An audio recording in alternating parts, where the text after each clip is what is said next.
네, 안녕하세요. 네, 이번 시간에는 메쉬 해석법을 다뤄보도록 하겠습니다. 먼저 메쉬라는 해석부터 하기 위해서는 메쉬의 정의부터 좀 한번 살펴볼 필요가 있습니다. 메쉬란 무엇이냐? 사실은 그 이전에 우리가 루프라는 개념을 배웠죠. 루프라는 것은 일종의 닫힌, 어떤 회로상에 닫힌 회로를 말합니다. 그래서 우리가 만약에 이와 같은 회로도가 구성되어 있을 때, 요 부분이 조금 이렇게 엉켜져 있죠. 그래서 요 부분을 살짝 바깥으로 이렇게 벌리게 되면은 이런 모양으로 이렇게 벌릴 수 있지 않습니까? 그럼 이건 위상학적으로는 이거랑 같은 회로도가 되는 것이죠. 그런 상태에서 루프라는 것은 예를 들면 요것도 하나의 루프가 될 수 있고요. 이렇게 닫힌 형태니까. 또는 뭐 다른 색깔로 해가지고 예를 들면 요것도 일종의 루프라고 할 수 있습니다. 요렇게 해서 그쵸, 요렇게 가는 것도 일종의 루프라고 말할 수 있고요. 뭐 당연히 또 다른 루프를 만들어 보도록 하겠습니다. 뭐 예를 들면 요런 루프죠. 요렇게 해서 요렇게 가는 것도 일종의 루프. 네, 뭐 어떤 루프도 만들어 볼 수 있는 것이지만 기본적으로 메쉬라는 것은 이 루프 안에 아무 소자가 없는 것을 메쉬라고 하고요. 루프는 그 안에 메쉬 회로가 있는 경우에 루프라고 구분합니다. 그러니까 루프의 개념에는 메쉬의 개념을 포함하고 있는 것이에요. 그래서 메쉬는 그 안에 아무 소자가 없는 깨끗한 형태, 루프는 그 안에 소자가 있는 형태. 그럼 예를 들면 이것도 우리가 루프라고 말할 수가 있죠. 예를 들면 요쪽 루프를 또 한번 만들어 보죠. 이것도 요 루프 안에는 뭐가 있습니까? 요 소자가 안에 포함되어 있죠. 이런 경우는 메쉬라고 하지는 않고 루프라고만 한다. 그러니까 루프라는 집합에는 메쉬가 사실은 이렇게 포함되어 있는 작은 개념이다. 이렇게 생각하는 거 돼갖고 이 안에는 소자가 없는 경우, 여기는 소자가 포함된 경우도 우리는 루프라고 표현할 수가 있습니다. 요 같은 소자 같은 경우도 R 라인을 이렇게 벌리면 그쵸, 이쪽으로 벌릴 수가 있고 RA도 벌리면 이쪽으로 이렇게 벌릴 수가 있죠. 이렇게 벌려놓고 보는데 얘네들이 이 안에서 이렇게 교차가 일어나고 있죠. 그런 상태에서는 이건 메쉬가 되지만 다른 루프, 이런 루프들은 우리가 이 안에 소자를 형성할 수 없기 때문에 이건 메쉬가 될 수가 없는 것입니다. 그래서 여러분들이 메쉬 해석을 할 수 있는 기본적인 제한 조건은 그 안에 소자를 포함하는가 안 포함하는가를 보고 있기 때문에 이런 경우에는 어떻게 보면은 메쉬 해석법을 할 수 없는 회로도인 경우입니다. 그러니까 우리가 보통 메쉬 해석을 할 수 있는 기본적인 전제 조건은 메쉬로만 이루어진 소자인 경우에만 가능하다는 거죠. 그러니까 이러한 소자들은 지금 메쉬를 몇 개 만들 수가 있죠? 하나, 둘, 바깥 루프로 3개를 만들 수 있지 않습니까? 이런 경우는 메쉬 하나, 둘인데 이 바깥 루프에는 이 안에 소자가 이런 데서 이렇게 엉켜 있기 때문에 루프가 4개가 아니라 이건 아예 해석이 안 되는 경우의 수가 되는 것입니다. 그래서 여러분들의 범위 내에서는 이와 같은 해석이 안 되는 메쉬 해석법을 해석이 안 되는 것은 공부 범위에서 포함시키지 않고 있기 때문에 메쉬 해석이 가능한 그러한 회로만을 다루도록 하겠습니다. 네. 네, 그러면 이제 본격적으로 다음 회로를 한번 살펴보도록 합시다. 우리가 메쉬 해석이라는 것은 전화번이 주어질 때 메쉬 전류를 미지수로 봅니다. 그러니까 예를 들면은 이런 거죠. 우리가 기존의 노드 해석법에서는 노드 전압을 우리가 미지수로 보았죠. 그렇지만 메쉬 해석법에서는 반대로 메쉬 해석법에서는 루프 전류, 그러니까 메쉬 전류를 미지수로 봅니다. 그러니까 여러분들이 노드 전압에서는 노드 해석법에서는 노드 전압을 미지수, 메쉬 해석법에서는 메쉬 전류를 미지수, 이거를 잘 기억해 두시고, 그 다음에 여기서는 KCL을 썼지만 메쉬 해석법에서는 KVL을 쓴다는 거, 그것만을 차이가 납니다. 그래서 여러분들이 이렇게 대칭적으로 메쉬와 노드, 그 다음에 메쉬 전류와 노드 전압, 그 다음에 KVL과 KCL 요것의 대칭성을 여러분이 좀 이렇게 대응성을 머릿속에 쥐어두시면 네, 다시 한번 노드 전압은 노드 해석법은 노드 전압을 미지수로 보고 KCL을 쓴다. 그쵸? 메시 해석법은 메시 전류를 미지수로 보고 KVL을 쓴다. 요것을 잘 머릿속에 각인시키면 될 것 같습니다. 다음과 같은 회로에 흐르는 전류를 구해 봅시다. 그러니까 전류를 구하는 것은 메시 해석법으로 해석한다고 그랬죠. 그럼 머릿속에 딱 메시 이렇게 생각하면 되겠고, 당연히 전압원이 주어지는 것이고, 당연히 아까 하나 대칭적인 걸 빼먹었네요. 네, 전압원이 주어지고 노드 해석법에서는 전류원이 주어지죠. 이것도 한번 또 차이점이 있습니다. 그러니까 전류원, 전압원, 메시, 노드 이렇게 네 가지를 한 쌍으로 여러분들이 잘 기억해 두시면 되겠습니다. 그래서 회로에서 전압원이 주어지고 그 다음에 전류를 구하라 그러면 무조건 머릿속에 뭐를 떠오르죠? 메시 해석법을 떠오르는 것이죠. 그러면 이제 여기서부터 이거를 우리가 보통 이 I를 구하는 데 있어서 사실은 쉽게 구할 수 있는 방법이 하나 있습니다. 우리가 여기를 병렬저항으로 처리할 수가 있기 때문에 병렬저항으로 처리하면 6옴과 3옴의 병렬저항은 어떻게 됩니까? 우리가 또 옛날에 했던 걸 한번 해보면 6분의 1에 그쵸 3분의 1에 분의 1이니까 위아래를 6으로 곱하면 네 여기는 1이 되고 여기는 2가 되고 네 여기가 1이 되고 죄송합니다. 여기가 2가 되기 때문에 네 이것이 3분의 6이 돼서 네 벌써 이렇게 2옴으로 이 병렬 저항을 등가시킬 수 있지 않습니까? 그러면 전체적으로 4옴이니까 여기 흐르는 전류는 3A라는 걸 알 수가 있죠. 네, 12분의 4옴을 12로 나누어서 3A를 구할 수 있고 이 3A가 다시 어떻게 되는 것이죠? 결국은 여기에 흐르는 전류를 구하는 것이니까 다시 두 개의 병렬정으로 이렇게 나뉘어지지 않습니까? 그러면 이제 전류 I를 구하라고 한다면 I는 다시 전류 분배 법칙에 의해서 네, 요거의 역수분의 요거의 역수. 그쵸? 그다음에 여기에 흐르는 거니까 요게 6의 역수. 그리고 분배할 전류는 3이니까 여기에 3이 곱해져서 요걸 구하는 것이 되겠죠. 그러면 위아래로 6을 곱하면 1이 되고 여기는 1과 2가 돼서 다시 3분의 1이 돼가지고 곱하기 3에서 요거는 1A라고 구할 수 있지 않습니까? 그러니까 이런 식으로 우리가 전류분배 법칙을 쓸 수가 있는데 자 여기서 그걸 정리한 것이 이 내용입니다. 즉 어떤 이 해를 해석하기 위해서 몇 가지 전략이 있는데 병렬저항과 직렬저항의 저항값을 통해서 아까처럼 병렬저항을 이용해서 얘를 하나의 저항으로 만들고 그다음에 직렬저항 법칙을 이용해 가지고 전체적인 등가저항을 구했어요. 그럼 4옴을 구한 거죠. 여기서는 4옴을 구한 것이고 그다음에 오hm 법칙에 의해서 12ohm에 대해서 여기에 흐르는 전류 I를 구했죠. 그래서 3A를 구했지 않습니까? 그다음에 병렬저항 전류배분 법칙에 의해서 IR을 구한다 그랬어요. 그래서 구해 보니까 I는 네, 얼마가 된다고요? 1A가 이렇게 딱 나오는 것이 보통 어떤 문제를 딱 봤을 때 병렬저항, 직렬저항, 전류분배 이렇게 해서 구할 수도 있지만 문제는 이러한 해석법은 전원이 둘 이상 존재하는 경우에는 해석이 안 된다는 것이 있는 것이죠. 이런 경우에는 이제 과연 앞으로 어떻게 풀 것인가 이런 경우에는 우리가 이제 메시 해석법을 통해서 구할 수밖에 없다. 그러니까 메시 해석법을 할 것이냐 기존의 저항의 연결 그 다음에 전류분배나 또는 전압분배를 적용할 것이냐 이런 둘 중에 하나의 우리가 전략적인 방법으로서는 딱 봤을 때 전압이 몇 개, 전압원이 몇 개인가 이런 거를 통해서 선택을 할 수 있다는 것이죠. 전압원의 그쵸 개수를 가지고 어떠한 전략을 통해서 회로를 해석할 것인가를 선택할 수 있는 것입니다.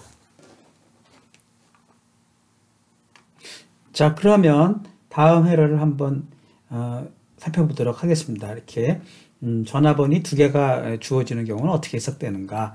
자, 이와 같이 회로가 주어졌어요. 그러니까 이런 경우에는 전압원이 두 개가 주어진 것이죠. 전압원이 이제 두 개 이상이 주어질 때 메시 전류를 미지수로 본다고 그랬고, KVL 요걸 잘 우리가 머릿속에 상상을 해 보시고요. 다음과 같이 전압은이 두 개가 있죠. VG1과 VG2가 있습니다. 그리고 여기서 흐르는 전류, 여기를 메시 전류라고 하는데요. 이렇게 메시를 요게 하나의 메시를 형성했고 요게 하나의 메시를 형성했지 않습니까? 그럼 일단은 시계 방향으로 메시 전류가 존재한다고 보고 그것을 I1이라고 놓고 I2라고 놓게 됩니다. 그러면 그 다음에는 이제 KVL을 적용해 보라 그랬죠. 그러니까 메시 1에서 우리가 KVL을 한번 적용해 보겠습니다. 메시 1에서의 KVL 그렇게 되겠죠. 네. 그것은 어떻게 표시할 수 있을까요? 그러면 이쪽에서 우리가 전압 상승이 일어나고 있지 않습니까? 전압 상승은 항상 뭐라 그랬죠? 마이너스를 표시할 수 있다 그랬죠. 그러니까 마이너스 VG 1으로 표시하고 이쪽으로 흐르면서 R1을 통과하고 있고 전압 방향은 강하 방향이니까 플러스 R1에 I1이 되지 않습니까? I1이 되죠. 그 다음에 이쪽 방향에 대해서는 R3면서 역시 전압 강화가 일어나니까 R3에서 일어나는데 여기서의 흐르는 전류는 이쪽에 있는 메시와 이쪽에 있는 메시가 서로 어떻게 됩니까? 이렇게 교차가 일어나고 있죠. 여기서는 I1으로 내려가는 방향이고 이쪽 방향을 봤을 때는 I2로 올라가는 방향이죠. 그러니까 우리가 전압 방향으로 봤을 때 I2가 마이너스 적용하지 않습니까? 그러니까 I3는 I1에서 I2로 이렇게 빼줘야 되는 것입니다. 그렇게 해서 하나가 0이다. 그렇게 형성해야 될 것 같습니다. 잠깐 올리고, 두 번째, 메시 2를 보겠습니다. 메시 2에서의 전압 KVL을 키르기프 법칙을 적용하면 메시 2 입장에서 봤을 때도 여기서는 I2 방향에서는 전압 상승이 일어나고 있지 않습니까? 그러니까 전압 상승 무조건 마이너스고 I2의 R3에 대해서 I2만 일어나는데 실은 I1이 반대 방향으로 적용하고 있죠. 여기서 또 I1을 빼줘야 되겠죠. 이렇게 빼주면서 전압 상승이 일어나고 R2 방향으로 그쵸? R2 그 다음에 뭡니까? I2가 되겠죠. R2, I2. 그러니까 I2가 일어나고 여기서 내려가면서 전압 강화가 뭐가 일어납니까? VG2가 일어나고 있죠. 이거는 강하 방향 아닙니까? 플러스에서 마이너스니까 이 방향으로 봤을 때 강하 방향이죠. 그러니까 여기는 그대로 플러스 VG2는 이렇게 써주고 0 이렇게 써주지 않겠습니까? 그래 놓고 요거를 말이죠. I1 미지수가 지금 I1 I2니까 I1, I2를 정리를 해야 되겠죠. 그래서 첫 번 요거를 1번식이라고 하고 요거를 이제 2번식이라고 한다 그러면은 1번식은 또 어떻게 우리가 쓸 수가 있냐고 I1 입장에서 봤을 때 I1과 여기서는 R3가 서로 공통 아닙니까? 그러니까 R1, R3 이렇게 해서 I1으로 빼주고 그 다음에 I2는요 R3에 대해서 그쵸 I2가 되겠고 여기 VG1은 오른쪽으로 넘겨버리게 되면 플러스 VG1이 되겠죠. 그 다음에 2번식으로 잘 살펴봅시다. 2번식은요 여기서 또 I1 입장에서 써보니까 I1은요 우리가 여기서 말이죠 플러스로 되지 않습니까? 그래서 여기서 지금 방향이 좀 잘못됐나요? 여기서 다시 한번 보겠습니다. 이쪽 방향이 좀 잘못된 것 같습니다. 여기서 지금 우리가 전압 상승이 일어났기 때문에 마이너스는 맞고요.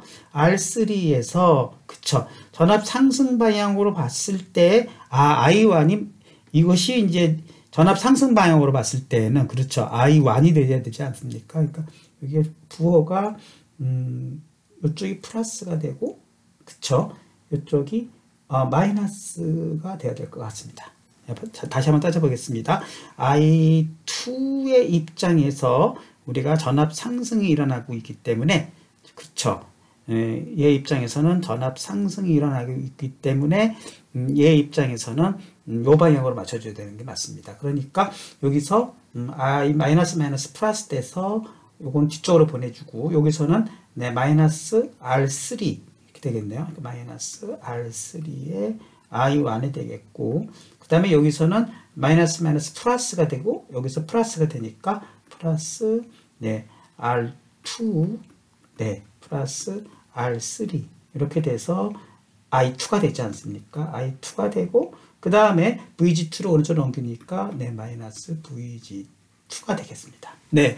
자, 요 식은요, 우리가, 미지수를, 벡터로 놓고 보게 되면은, 여기가, 우리가 I1, I2 미지수가 벡터 변수로 들어가 주게 되고, 그 다음에 전류원은, 전압원은 상수로 들어가, 상수 벡터로 들어가서 VG1 마이너스 VG2가 되지 않습니까?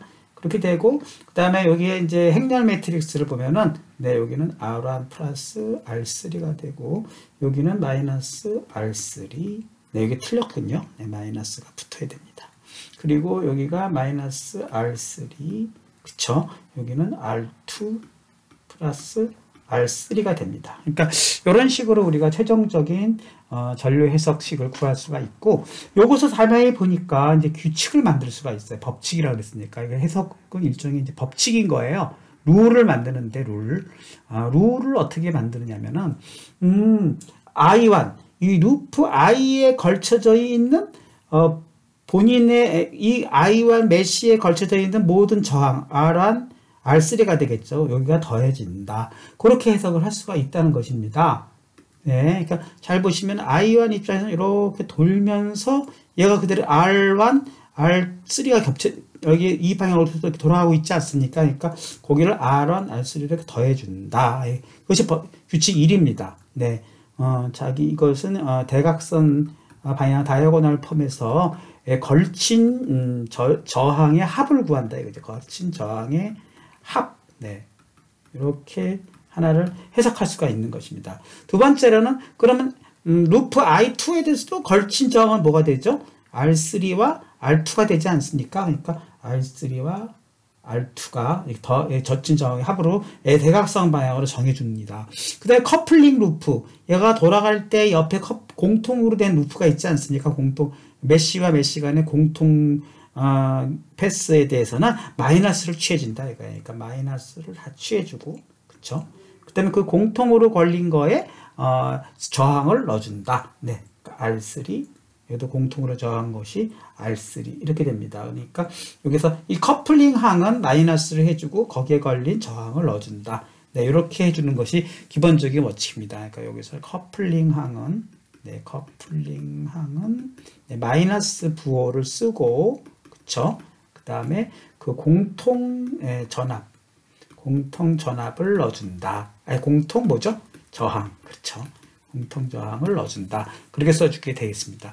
마지막으로 이제 이쪽이죠. 네, 전압상수 쪽은, 네, 상승원은 플러스로, 강하원은 마이너스로 표현한다. 이거예요. 그러니까 상승원은 플러스가 됐죠. 그 다음에 여기 강하기 때문에 마이너스가 되지 않았습니까? 네, 이렇게 넣어주게 됩니다.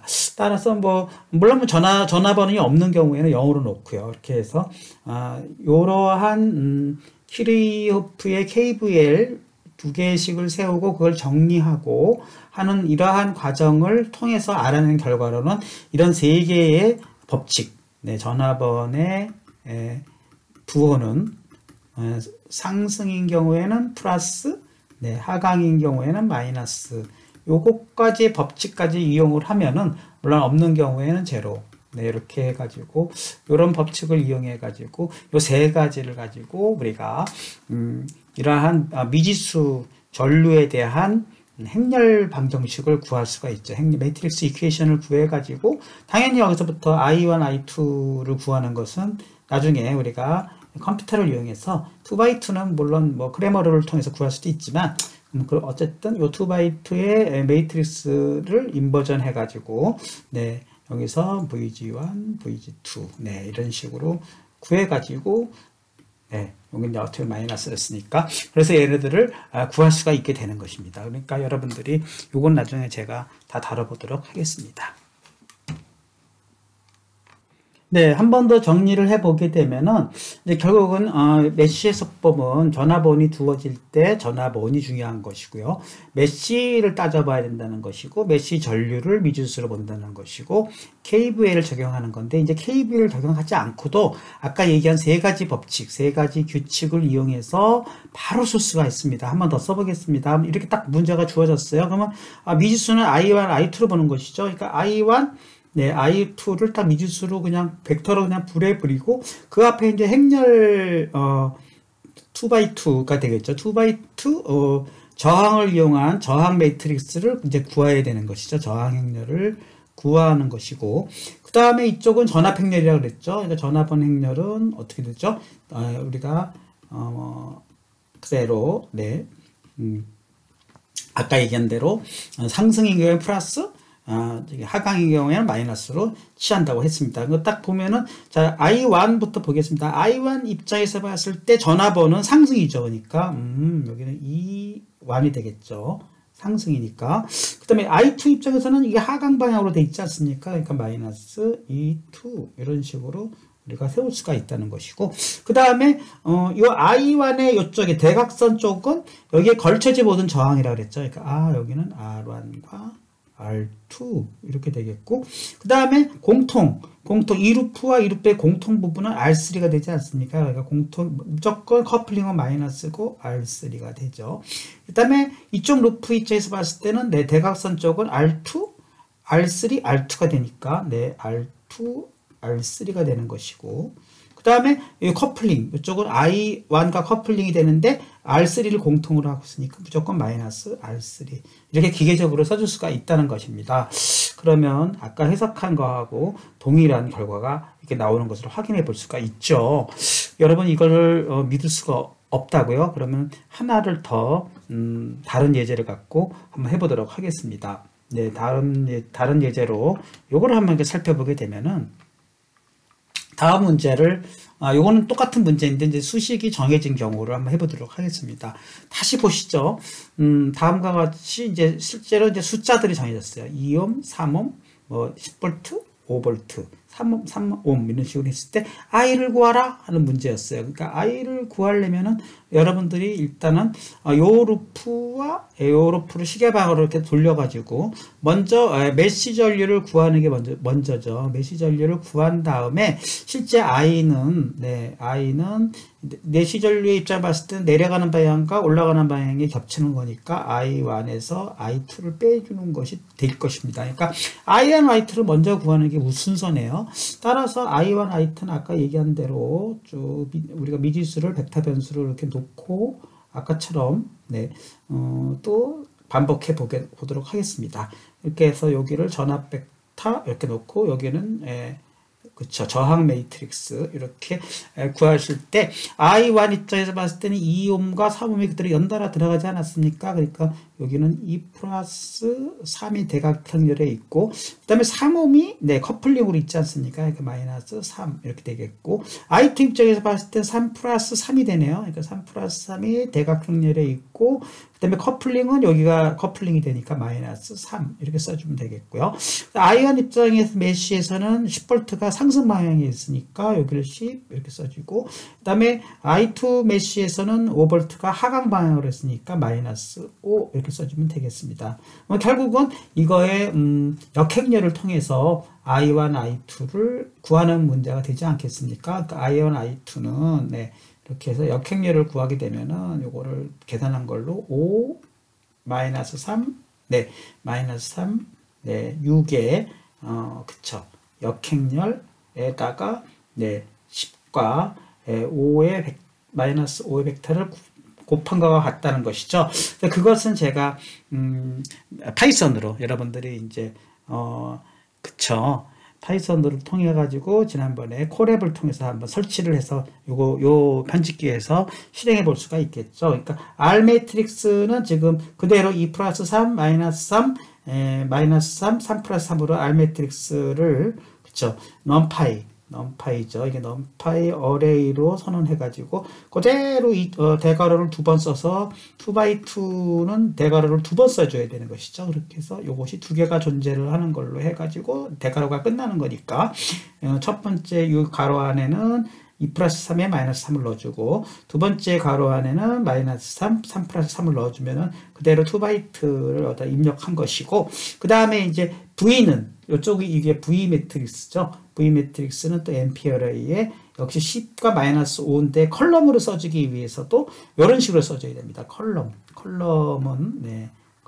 2x2가 아니기 때문에 얘가 두 개가 필요가 없으니까 요거를 하나만 써주되 이 안에 있는 것을 하나만 써주는 거죠. 항을 하나만 써주되 똑같이 두 개가 들어가되 요 안이 그쵸 하나만 여기서는 그 안에 두 개가 또 들어갔죠. 콤마를 해가지고. 근데 여기서 하나만 들어가주면 이게 그대로 컬럼으로 써진 거 아닙니까? 컬럼으로 써주고, 결국 R 베타와 R 매트릭스는 2x2가 되겠고, 얘는 2x1이 되는 것입니다. 네. 그런 식으로 구한 거를, 이번엔 I가 이제 요거를 I 벡터라고 한 것입니다. I 벡터는, 그쵸. MP 닷 해가지고,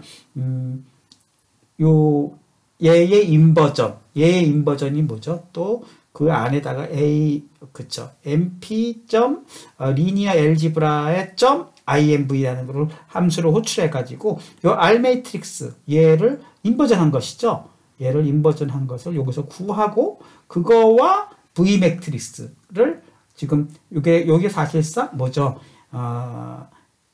매트릭스 닷이죠. 내적이죠. 내적. 이것을 행렬곱이라고 합니다. 행렬곱은 내적으로 구한다. 이렇게 해서 얘네들을 곱해 나가면 요 부분은 인버스, 요 부분은 벡터 이렇게 구해주게 되면은 결국은 i가 실질적으로 미지수 i 벡터를 구할 수 있는 것이고 실제로 구해본 결과 1.905가 나오게 됩니다. 근데 I 매트리스는 지금 여기서 표기는 안 됐지만 요거는 뭘 표기한 거냐면 얘를 표기한 거니까 얘는 뭐죠?